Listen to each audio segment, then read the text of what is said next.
வணக்கம். இன்றைய முக்கிய செய்திகள். செய்தியை வாசிப்பது உங்கள் முத்துப்பாண்டி.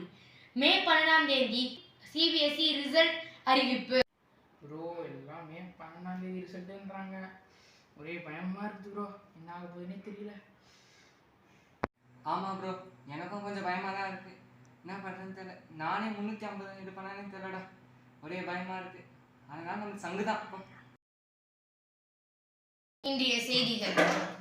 மே 3ஆம் தேதி சிபிஎஸ்இ ரிசல்ட் அறிவிப்பு. டேய் இன்னைக்கு ரிசல்ட் ஆண்டா. ஏஞ்சிடா. டேய் இன்னைக்கு ரிசல்ட்ரா. ரிசல்ட்டா? போச்சு போ. 2 சபையில கண்டிப்பா ஃபெயில் ஆயிடுவேன். ஐயோ நேரம் போடும்போது என்ன பண்ண போறேன்னு தெரியலையே. ஐயோ கண்டிப்பா ரிசல்ட் ஃபெயில் ஆயிடுவோம். இன்னைக்கே படிச்சிருக்கலாம். ஏன் நீ பிடிக்காம விட்ட பாப்பா என்ன நிலைமை நிற்கிறோம்.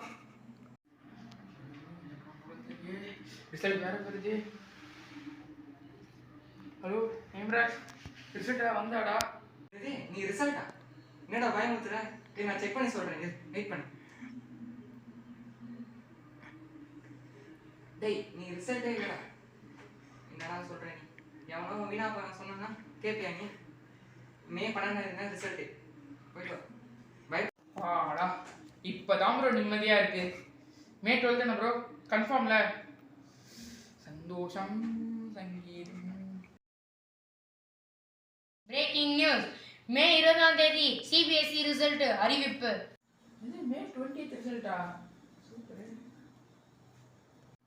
என்ன சாய் ஃபோன் பண்ணுறான்? ஹலோ ஹேம்ராஜ், மே 20th தான் ரிசல்ட் ஆண்டா. ஜாலி தான். இனிமேல் இன்னும் ஒரு 10 நாள் டைம் இருக்கு. சொல்கிறேன் மே 20 தானா? சூப்பர்டா. அது வரைக்கும் ஓட்டலாம். சரி விடு, பார்த்துக்கலாம். ஒரே நிமிஷம் இது நோட்டிஃபிகேஷன். பாவி டேய் இன்னைக்கு ரிசல்ட் டே. என்னது இன்னைக்கு ரிசல்ட்டா?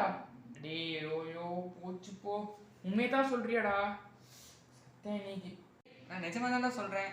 இப்போ 12th விட்டாங்கடா. ஒன்றும் நாள் நம்ம 10th விட்டுருவாங்க. எனக்கு பயமாக இருக்குது, என்ன பண்ணுறது இல்லையே.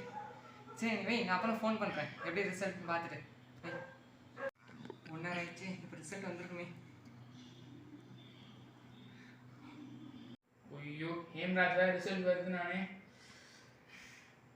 இப்போ